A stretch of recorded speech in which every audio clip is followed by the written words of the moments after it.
بسم اللہ الرحمن الرحیم۔ جی این سٹوری دیکھنے والے تمام دوستوں کو السلام علیکم۔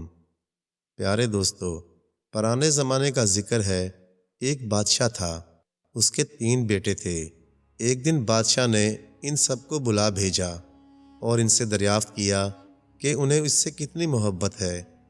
بڑے بیٹے نے جواب دیا کہ وہ ہیرے جواہرات اور اس دنیا کے تمام خزانوں سے زیادہ بادشاہ سے محبت کرتا ہے۔ دوسرے نے کہا، اسے خوش ذائقہ میٹھے پھلوں اور میٹھی روٹی سے جتنی رغبت اور محبت ہے، اتنی ہی محبت وہ بادشاہ سے کرتا ہے۔ جب سب سے چھوٹے بیٹے کی باری آئی تو وہ بولا، ابا حضور، آپ مجھے اتنے پیارے ہیں جتنا نمک۔ اس غیر متوقع جواب پر بادشاہ بہت برہم ہوا اور اس نے اپنے محافظوں کو حکم دیا کہ وہ شہزادے کو دور دراز پہاڑوں کی وادی میں لے جائیں اور قتل کر دیں۔ محافظ اس خوبصورت بھولے بھالے ننھے شہزادے کو کسی قیمت پر قتل کرنے کے لیے تیار نہ تھے، لیکن بادشاہ کی حکم عدولی بھی نہیں کر سکتے تھے۔ چنانچہ انہوں نے اپنے خنجر سنبھالے اور شہزادے کو لے کر روانہ ہو گئے۔ آخر کئی پہاڑی سلسلے عبور کرنے کے بعد وہ ایک خوبصورت وادی میں پہنچے تاکہ اسے قتل کر دیں، لیکن وہ ایسا کرنے پر دلی طور پر راضی نہ تھے۔ انہوں نے شہزادے سے مخاطب ہو کر کہا، نوجوان شہزادے، ہمیں آپ سے بے حد محبت ہے، اس لیے ہم آپ کو قتل کرنے کی ہمت نہیں کر سکتے۔ آپ ہمیں اپنا قمیض اتار کر دے دیجئے، ہم کسی جنگلی جانور کو ذبح کر کے اس کے خون سے آپ کی قمیض رنگ لیں گے، تاکہ ہم بادشاہ سلامت کو یہ یقین دلا سکیں کہ ہم نے آپ کو قتل کر دیا، لیکن اس شرط پر کہ آپ واپس اس جگہ لوٹ کر نہ آئیں گے۔ یہ سن کر نوجوان شہزادے کا دل خوشی سے سرشار ہو گیا کہ وہ لوگ اسے قتل نہیں کریں گے۔ اس نے جلدی سے اپنی قبا اتار کر ان کے حوالے کر دی اور وہ وہاں سے دور دراز علاقے کی طرف روانہ ہو گیا۔ نوجوان شہزادہ دشوار گزار پہاڑوں اور وادیوں سے گزر کر آخر کئی دنوں کے بعد ایک دوسرے ملک کی سرحد میں داخل ہوا اور قریب کے گاؤں میں پہنچا۔ اس ملک کا بادشاہ شہزادے کے وہاں جانے سے چند دن پہلے ہی مر چکا تھا اور 3 دن کے اندر وہاں کی رعایا کو اپنا نیا بادشاہ منتخب کرنا تھا۔ آخر شہزادہ گھومتا گھماتا گاؤں کے ایک چھوٹے سے گھر کے سامنے پہنچا اور اس کا دروازہ کھٹکھٹایا۔ جو دروازہ شہزادے نے کھٹکھٹایا تھا، اس گھر میں ایک بیوہ بڑھیا رہتی تھی۔ شہزادے نے اسے بتایا کہ وہ بہت دور سے آیا ہے اور اس کے والدین مر چکے ہیں، اب دنیا میں اس کا کوئی ٹھکانہ نہیں۔ اگر وہ اسے گھر کے چھپر کے نیچے رہنے کی اجازت دے دے تو وہ عمر بھر اس کی خدمت کرتا رہے گا۔ بڑھیا کی کوئی اولاد نہ تھی۔ خوبصورت بھولے بھالے شہزادے سے مل کر وہ بہت خوش ہوئی اور اسے اپنا بیٹا بنا لیا۔ 3 دن کے بعد اس ملک کے تمام لوگ شہر سے باہر جمع ہوئے تاکہ وہ نئے بادشاہ کا انتخاب کر سکیں۔ چنانچہ بوڑھی اور اس کا منہ بولا بیٹا شہزادہ بھی ان لوگوں میں جا کر شریک ہو گئے۔ اس ملک کے رواج کے مطابق ایک پرندے کو پنجرے سے آزاد کیا جاتا تھا، اور جب پرندہ اڑتے اڑتے کسی شخص کے سر پر بیٹھ جاتا تو لوگ اسی کو اپنا بادشاہ مقرر کر دیتے تھے۔ آخر تھوڑی دیر میں ایک پرندہ فضا میں چھوڑ دیا گیا۔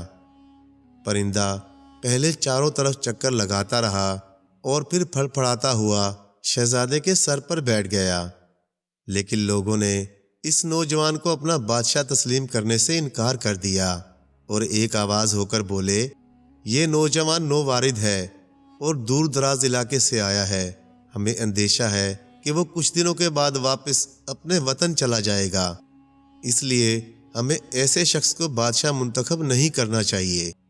دوسرے دن لوگ پھر اسی مقام پر جمع ہوئے۔ اس دفعہ نوجوان ان لوگوں میں شریک ہونے کے بجائے گاؤں کے ایک قبرستان میں چھپ کر بیٹھ گیا۔ پرندہ پھر چھوڑا گیا۔ لوگ خوشی سے چلانے لگے، دیکھتے ہیں وہ کون خوش قسمت ہوگا جس کے سر پر پرندہ بیٹھے گا۔ ہر شخص اپنا سر اونچا کر رہا تھا اور کہہ رہا تھا، اگر وہ میرے سر پر بیٹھ جائے تو کتنا اچھا ہو۔ لیکن پرندہ فضا میں چکر لگاتے لگاتے اچانک مڑ گیا اور قبرستان کی طرف اترتا ہوا دیکھا گیا۔ لوگ بھی پرندے کے پیچھے پیچھے بھاگ کھڑے ہوئے اور وہ بھی قبرستان پہنچ گئے، اور وہاں جا کر لوگوں نے دیکھا قبرستان میں موجود اسی نوجوان شہزادے کے سر پر جا کر پرندہ بیٹھ گیا۔ لیکن اس دفعہ بھی لوگ اسے اپنا بادشاہ منتخب کرنے کے لیے تیار نہ ہوئے۔ ترکوں کا یہ قاعدہ ہے کہ 3 بار کوشش کرنا چاہیے، لہٰذا پرندہ کل تیسری بار پھر اڑایا جائے گا۔ ان لوگوں نے آپس میں فیصلہ کیا اور اگلے دن لوگ پھر اسی مقام پر جمع ہوئے۔ بوڑھی عورت اور اس کا منہ بولا بیٹا بھی اس دفعہ پھر شریک ہوئے۔ پرندہ پنجرے سے آزاد کیا گیا۔ لوگوں میں کھلبلی مچ گئی اور وہ اپنی گردنیں لمبی کر کر کے اچکنے لگے، لیکن پرندہ ان کے سروں پر چکر لگاتا رہا۔ آخر پھر وہ اسی نوجوان شہزادے کے سر پر اتر کر بیٹھ گیا۔ ان لوگوں نے مجبور ہو کر اسے اپنا بادشاہ تسلیم کر لیا۔ اس طرح نوجوان شہزادہ اس ملک کا حکمران بن گیا، اور کچھ عرصے میں اس نے اپنی محبت، حکمت اور خلوص سے لوگوں کا دل جیت لیا۔ لوگ اسے دل و جان سے چاہنے لگے۔ اسی طرح کئی سال گزر گئے۔ ایک دن نوجوان بادشاہ نے اپنے والد کو ایک دعوت میں مدعو کیا اور اپنے تمام باورچیوں کو حکم دیا کہ عمدہ اور طرح طرح کے کھانے پکائے جائیں، لیکن ان میں ذرہ برابر بھی نمک نہ ڈالا جائے۔ جب ادھر دعوت کی سب تیاریاں مکمل ہو چکیں تو اس کا باپ ایک شاہی دستے کے ساتھ اس نئے بادشاہ کی دعوت میں شرکت کرنے کے لیے آ گیا، لیکن ایک لمبے عرصے کے بعد وہ اپنے بیٹے کو نہ پہچان سکا۔ نوجوان بادشاہ نے بڑے اتفاق سے بوڑھے بادشاہ کا خیر مقدم کیا اور اس کی مزاج پرسی کی۔ اس کے بعد دونوں شاہی دسترخوان پر آ کر بیٹھ گئے، جہاں طرح طرح کے کھانے بڑے سلیقے سے چنے گئے تھے۔ دونوں بادشاہ کھانے میں مصروف ہو گئے، لیکن ان کھانوں میں نمک بالکل نہ تھا۔ 2 دن کے قیام کے دوران بوڑھا بادشاہ علیل ہو گیا، کیونکہ اس نے دعوت میں جو کھانے کھائے تھے ان میں نمک نہ تھا۔ اس نے اپنے شاہی دستے کے سپاہیوں سے دریافت کیا، آپ لوگ کیسے ہیں؟ انہوں نے جواب دیا، خدا کا شکر ہے علی جا، ہم سب خیریت سے ہیں، لیکن حضور ہم نے جتنے کھانے دعوت میں کھائے ان میں نمک نہ تھا۔ بادشاہ بولا، ہاں بالکل بھی نمک نہیں تھا۔ بادشاہ بولا، دوپہر کے کھانے میں بادشاہ سے یہ بات ضرور دریافت کروں گا۔ آخر دوپہر کے کھانے کے لیے دونوں بادشاہ پھر شاہی دسترخوان پر آئے اور کھانے میں مصروف ہو گئے، لیکن اس دفعہ بوڑھے بادشاہ سے ایک لقمہ نہ کھایا گیا۔ آخر اس نے نوجوان بادشاہ سے مخاطب ہو کر پوچھا، محترم میزبان، کیا آپ کے ملک میں نمک نہیں ہوتا؟ نوجوان بادشاہ نے بڑی تعظیم سے جواب دیا، کیوں نہیں، ہمارے ہاں اتنی کثرت سے نمک ہوتا ہے کہ ہم دنیا کے تمام دوسرے ملکوں کو بھیجتے ہیں۔ بوڑھے بادشاہ نے کہا، اگر ایسا ہے تو پھر آپ کے کھانوں میں نمک کیوں نہیں ہے؟